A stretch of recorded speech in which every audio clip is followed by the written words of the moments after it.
இன்னைக்கு நான் என்ன பண்ண போகிறோன்னா கிட்கேட் தான் சாப்பிட போகிறோம். கிட்கேட் வந்து மோஸ்ட் ஆஃப் எல்லாருக்குமே ரொம்ப பிடிச்சிது. எனக்கும் ரொம்ப பிடிச்சது கிட்கேட் தான்.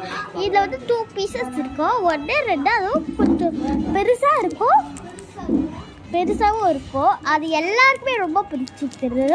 எங்களுக்கும் என் தம்பிக்கும் ரொம்ப பிடிக்கும்.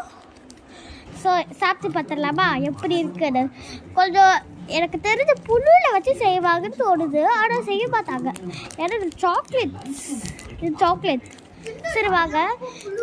ஸோ இதில் வந்து நிறைய கலராக இருக்குது, நிறையா இருக்கும். நீங்கள் வேணும்னா வாங்கிக்கோங்க, வேண்டாம்னா இந்த மாதிரி வாங்கிக்கோங்க. இது ரெட் கலர். இப்போ நான் வாங்கியிருக்கிறது ரெட் கலர். ரொம்ப நேரமாக பேசிக்கிட்டு இருக்கேன் நினைக்காதீங்க. சரி வாங்க நம்ம போய் பிரிக்கலாம் வாங்க.